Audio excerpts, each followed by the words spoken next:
Mirë se vini në edicionin e lajmeve të orës 15. Edhe zyrtarisht u shtrejtua energjia elektrike për 16%. Vendimi u morë sot nga zyra e regulatorit për energji. Më herët ZRA-ja njoftoi se tarifat e reja do të hynin në fuqi më 1 maj.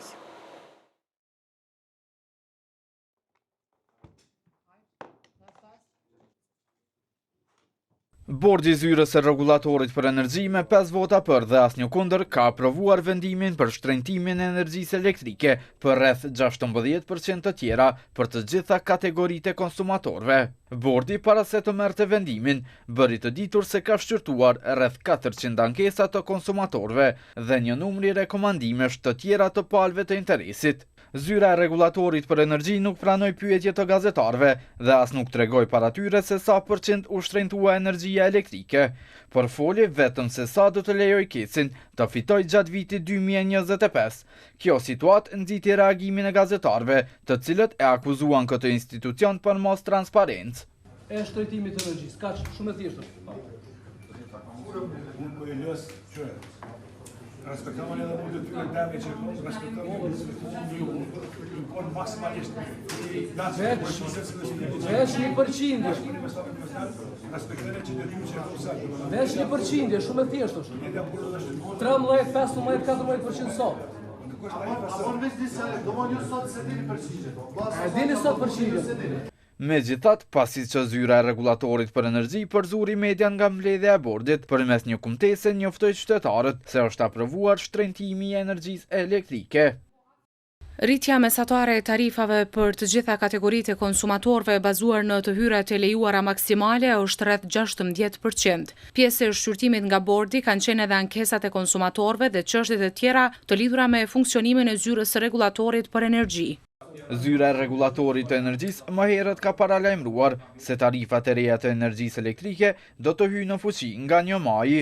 Rritja e çmimeve të rrymës është kundërshtuar nga qytetarët, por edhe një numri institucionesh përfshirë zyrën e presidencës.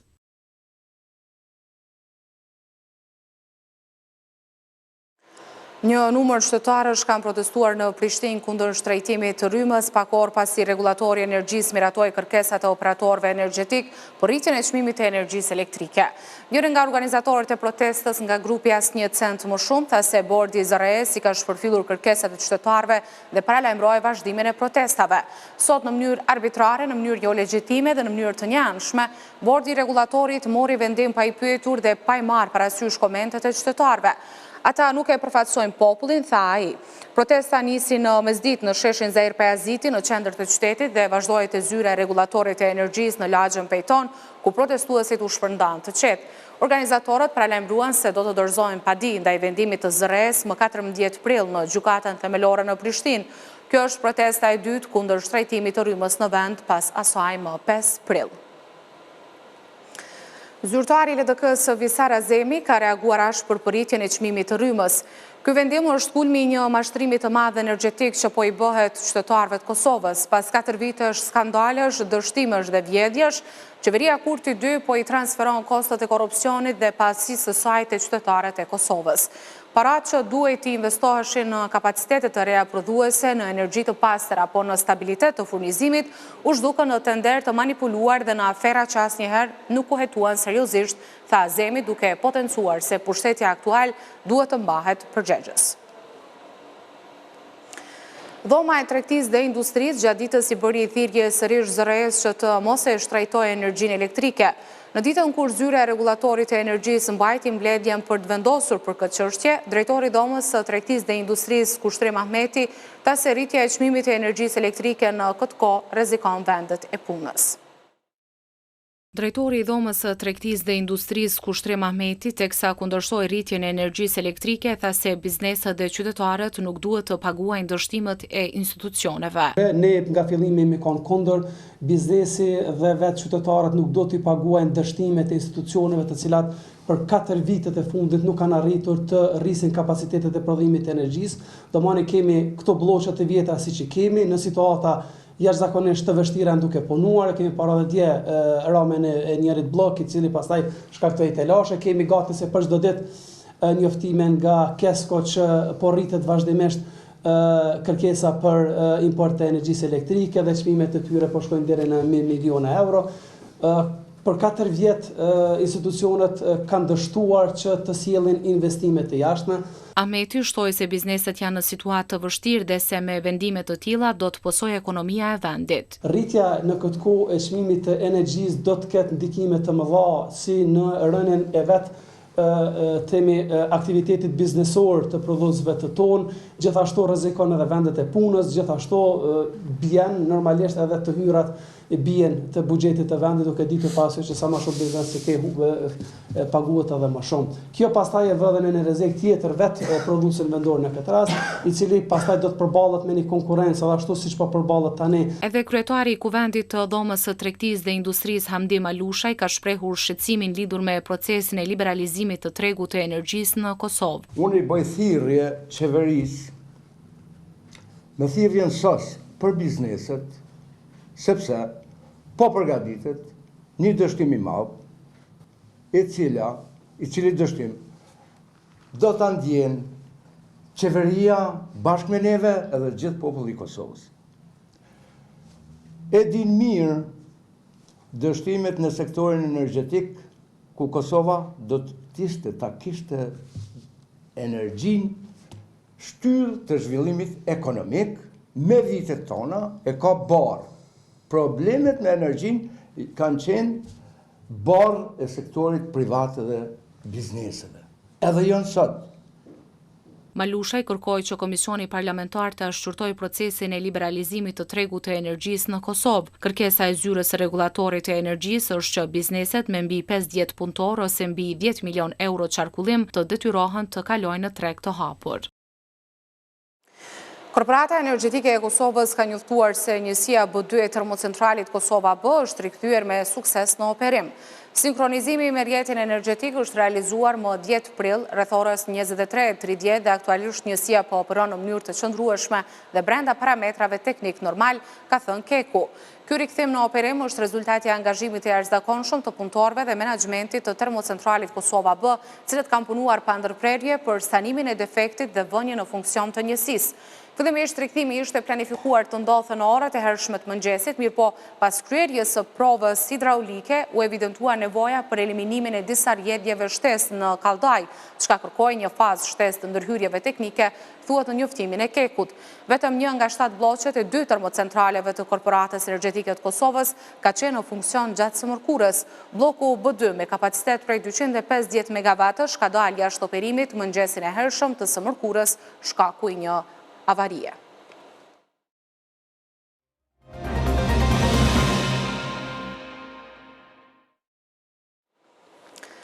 Presidentja Vjosa Osmani është takuar me presidentin e Turqisë Recep Tayyip Erdogan në margjinat të forumit të Antalis. Ajo e ka quajtur presidentin turk zë të fuqishëm të miqësisë dhe vizionit të përbashkët. Presidenti Erdogan është lider që i qëndroi Kosovës pranë gjithmonë në çdo sfidë, në çdo sukses. Një mik i dëshmuar i Kosovës, një zë i fuqishëm për të drejtën tonë dhe një shtyllë e fortë në mbështetjeje në çdo etapë të shtetëndërtimit tonë, tha presidentja Osmani. Ajo ka potencuar po ashtu se Turqia është dhe do të mbetet një partner kyç për paqen, sigurinë dhe zhvillimin rajonal. Marrëdhëniet tona janë më shumë se miqësi, janë një partneritet i ndërtuar mbi besim, respekt dhe vizion të përbashkët për të ardhmen, citohet ka thënë presidentja Osmani. Kryetari i Partisë Demokratike të Kosovës Memli Krasniqi deklaroi se po presin që kryetari vetëvendosjes Albin Kurti të provojë të themelojë qeverinë e re si parti e parë e dalë nga zgjedhjet e nëntëshkurtit. E pas kësaj, nëse Kurti dështon të formojë qeverinë, ai ka shtuar se PDK-ja është e gatshme ta bëjë këtë. Këtë që ka na presim, është që më të 15 me u propozu kryetari i kuvendit, ne tjerë të propozojmë në kryetar të konstituojmë kuvendin, edhe s'humbim kohës edhe ashtu shumë kohës. Nëse duhen votat e PDK-s, ai keni me ajo qeverisë për kryetar kuvendit. Po pse me ja dhon votat e PDK-s? M'fal, s'e kuptoj pyetjen pse duhet na me ja votu kryetarin e kuvendit. Se kemi votu as të kaluamën, 2 herat kryetari është votu. Kryetari nuk është të lasha me po 60 vota. Këtu unë vetë shpresoj që do të ketë respektim mas pari të vullnetit qytetar, të votës qytetare, të Kushtetutës Republikës Kosovës, ashtu që të martën partia e parë me propozu kryetarin e kuvendit. Kjo është më rëndësi mendoj. Momentin që ndodh kjo, jam i bindur që asnjë telashe s'ka më bu 61 vota, as për kryetarin, as për kryesinë. Zoti Krasniqi, a jeni duke biseduar me partitë e tjera opozitare për një qeveri të mundshme? Si që kemi njoftuar, ne kemi komunikim të vazhdueshëm me partitë opozitare dhe besoj shumë që duke i respektuar rendin kushtetues, hapat kushtetues, në momentin që një gjë e tillë do të merr dhe validitetin legal, pas dështimit potencial, po i them, të partisë së parë me themelu qeverinë e re, ne shumë shpejt besoj do të jemi të gatshëm me ofru qytetarëve dhe vendit një qeveri tjetër. Me nismen a keni biseduar me Limajin? Me krejt kam biseduar. Veç LDK-ja ka një kusht të qartë, dy kushte të qarta. E para është që ata me pos kryeministrin edhe dyta është që më u zgjedh presidenti. Aja jep një kryeministrin LDK-s edhe dyta qysh mundim me zgjedh presidentin nëse nuk keni bashkëpunim me vetëvendosjen. Unë nuk mund me fol për parti tjera, po për sa i përket presidentit, o shumë herët me fol për presidentin. 19 muaj mandati kanë mbet presidentës aktuale. Sikur të mirëshim vesh shpejt për me themelu një qeveri të re, të hequr nga Bedri Hamza, më merr mendja që në proces janë 10 muaj, 11 muaj, të cilat do të sillnin në situatë të re, për cilën do të diskutonim kur të vjen radha. Nuk mundi me mendu që ka ndodhur në marsin e vitit të ardhshëm, kur ne mas pari ende se kemë konstruar kuvendin, se kemë themelu qeverinë edhe i kemi një parë zgjedhje lokale në mes. Ka shumë hapa të cilët unë besoj e ndikojnë kontekstin politik derisa të vijë radha. Ne si kemi 80 vota, ne kemi 24, këto 24 vota do të jenë pjesë një marrëveshje potenciale për qeverinë e ardhshme, të hequr nga PDK-ja, dhe për sa i përket zgjedhjes presidentit, shohim kur të vijë radha. Zoti Krasniqi, ta sqarojmë, a bëni kompromis për postin e kryeministit me LDK-n për shkak që është kushti vet? Është një radhë shumë normale e legitimitetit që në një rast që i pari dështon, atëherë i dyti e merr mandatin. Presidenta do duhej në rast të dështimit të zotit Kurti si i parin këto zgjedhje, me naftu neve për me mandatu një kandidat. Ne kemi mandatu në Bedri Hamzën dhe Bedri Hamza jam i bindën që është për te një figurë partijake politike, një figurë e pranueshme edhe për parti tjera, por edhe për qytetarën përgjithësi, pa dallim të votave që i kanë dhënë me datën 9 shkurt. Jam i bindën që kishim me arrit me i vendos interesat e vendit për te interesave dhe kërkesave puro partijake që mund të kenë partit aktualisht. Nëse Kurti do të kërkojë një takim nga ju për të përfshirë për të bërë bashkë për një qeveri të re të vendit, a do ta pranojë? Është shumë hipotetike kjo pyetje dhe nuk kisha me dhënë një përgjigje hipotetike, sepse më merr mendja që po sigur me pyet për këtë punën e presidentit, çka nëse vitin tjetër nuk zgjedhet presidenti. Ju ndeskeni marrë ftesë për Kurtit për të takuar? Vetëm sa thash ne jemi aq transparent që në momentin e parë sikur të kishte ndodhur ju do ta kishit ditë tashmë, sepse një gjë e tillë nuk bëhet në mënyrë jo publike. As nuk kemi ftesë, as ka takim, as nuk pres me ndodh diçka e tillë. Po, do shkoni në rast të zënë? Nuk e di. Qysh me u përgjigj kur se ekziston kjo punë? Ju po thuni, është pyetja për mua është e nesër me thonë çka ndodhet nëse nuk zgjedhet presidenti vitin e ardhshëm.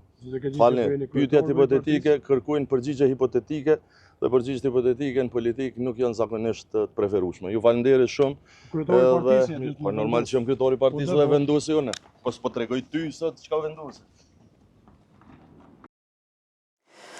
Kryetari i LDK-s Umir Abdigjiku nuk premtoi se do ta votojë kryetarin e kuvendit të propozuar nga vetëvendosja në seancën e 15 prillit.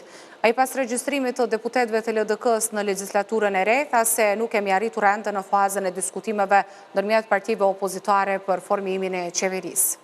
Durime deputetët Lidhjes Demokratike të Kosovës për regjistrimin procedural, disa në mandatin e 7, disa në të 6, disa në të parin është pasuri e madhe politike. Sa për këtë pyetjes dytë, një kryetari i kuvendit që si ka 61 vota për vete, s'do të jetë kryetari i kuvendit rreth parë fare. Pra minimalisht do t'i ka 61 vota me pas shihim për çfarë tjera. Qëndrimet e LDK-s besoj i keni mësuar tashmë, janë të njëjta si para fushatës, gjatë fushatës dhe pas fushatës. Nuk besoj që keni diçka të paqartë këtë drejtë. Po ako po na prim me partitë të tjera të këtyre qëndrimeve? Nuk jemi në atë fazë, proceduralisht e dini që me 15 prill bëhet betimi, më pas bëhet propozimi i kryetarit kuvendit, konstituohet kuvendi pas zgjedhjes së kryetarit të kryesisë së kuvendit, e njohim të drejtën e plotë të partisë së parë në këtë zgjedhje që të bëj të provoj të bëj shumicën, në qoftë se nuk e bën, pas 15 ditëve, Kushtetuta e Kosovës është shumë e qartë, jep drejt secilës parti që dëshmon para presidentës që mund të bëj shumicën ta bëjë një gjë të tillë. Nuk kemi rrinë në atë pikë, do të jem pas transparent edhe konsistent para jush edhe për këtë çështje kur të mrrim aty. Ministria e Punëve të Jashtme deklaroi se Komiteti i Ministrave i Këshillit të Evropës, i cili pritet të mblidhet në muajin maj, duhet të veprojë mbi opinionin e Asamblesë Parlamentare të Këshillit të Evropës se Kosova ka përmbushur gjitha kushtet për antarësim në këtë mekanizëm ndërkombëtar. Zëvendës ministri në detyrë Kreshnik Ahmeti tha për Radio Televizionin 21 se Ministria e Jashtme ka vazhduar me angazhimin për përmbylljen e procesit e antarësimit në Këshillin e Evropës, duke shtuar se antarësimi në Këshillin e Evropës do të garantonte të drejtat e qytetarëve të Kosovës dhe do të ndikonte pozitivisht edhe në punën e institucioneve vendore të drejtësisë. Në qarqet analitike, ndërkaq ka skepticizëm se aplikimi i Kosovës për antarësim në Këshill të Evropës do të përfshihet në agjendën e Komitetit të Ministrave të Këshillit të Evropës më 13 maj, marrë parasysh si shton kushtin e papërmbushur nga institucionet e Kosovës për dërgim të draftit BE-s për asociacionin në kushtetuese. Me ish ambasadoren Alma Lama dhe profesorin e shkencave politike Dritura Arifi, bisedoi gazetarja Valmira Hoti. Nga Lama në muajin maj pritet të mbahet mbledhja Komitetit të Ministrave të Këshillit të Evropës, ende nuk dihet nëse do të jetë pjesë e agjendës edhe çështja e Kosovës. A mund të pritet që Kosova të përfshihet në agjendë të këtij takimi, konkretisht pra aplikimi i Kosovës? Mendoj se kjo do të varet shumë nga mënyra se si do të veprojë qeveria e Kosovës. Aktualisht nuk kemi një qeveri të zgjedhur dhe është vështirë të thuhet që deri sa të përcaktohet agjenda e Komitetit të Ministrave mund të veprohet, por gjithsesi është tepër vonë, sepse duke pasur parasysh pse dështoi vjet antarësimi i Kosovës në Këshillin e Evropës, është shumë e vështirë të thuhet që do të ndërmerret ndonjë veprim që të heq kushtin të cilën e patën disa shtete anëtare të Këshillit të Evropës, që ishte dërgimi në gjykatën kushtetuese i draft asociacionit. Pra, po të ishte punuar seriozisht, do duhet të ishte lobuar, pra qeveria e Kosovës kishte lobuar me këto vende përkatëse në mënyrë që të hiqej ky kusht ose të vepronte duke dërguar draftin në gjykatën kushtetuese. Aktualisht gjendja mbetet e njëjtë, sikurse dhe vjet, dhe nuk besoj që kanë arsye shtetet, domethënë që të ndryshojnë qasjen e tyre ndaj Kosovës. Kështu që unë e shoh gati të pamundur që të futet në agjendë edhe për këtë vit në maj.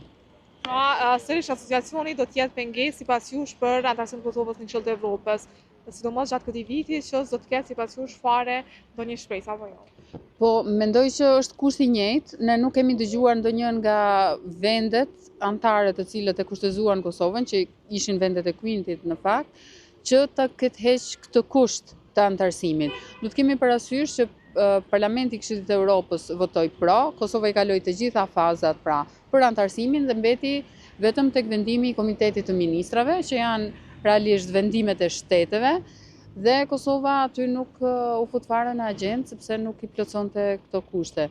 Kështu që gjendja mbetet e njëjtë krahasuar me vitin e kaluar, për sa i përket kësaj, por sigurisht që Kosova është shumë e disfavorizuar këtë vit, pasi është humbur momentumi vitin e kaluar.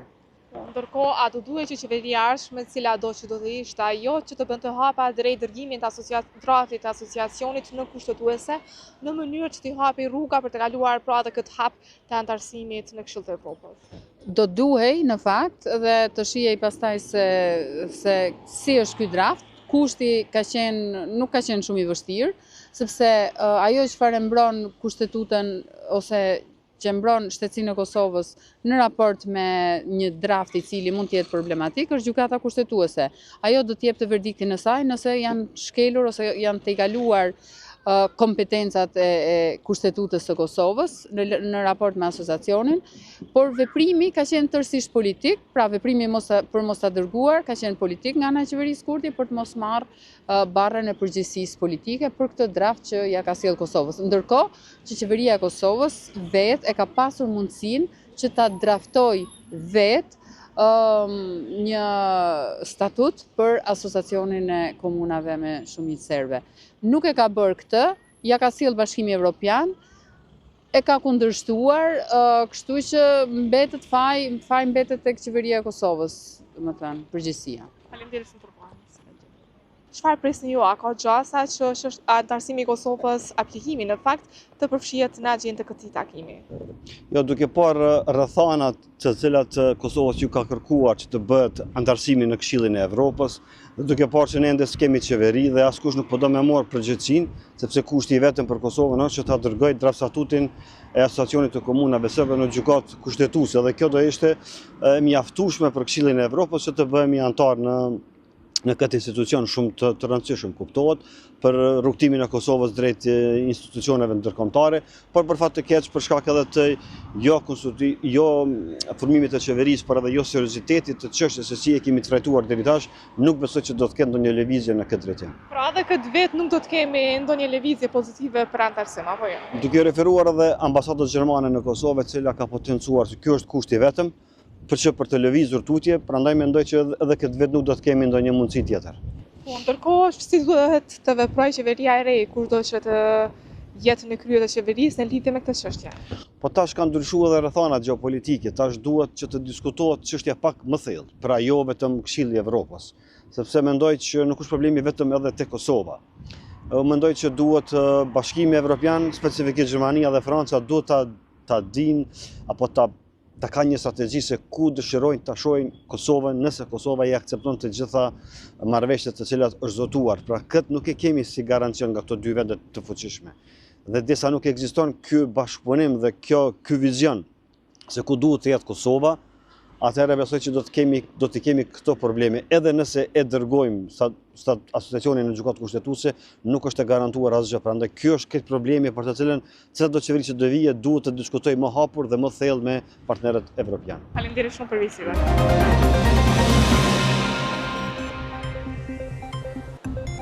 Ju faleminderit për vëmendje dhe mirupafshim në edicionet e radhës.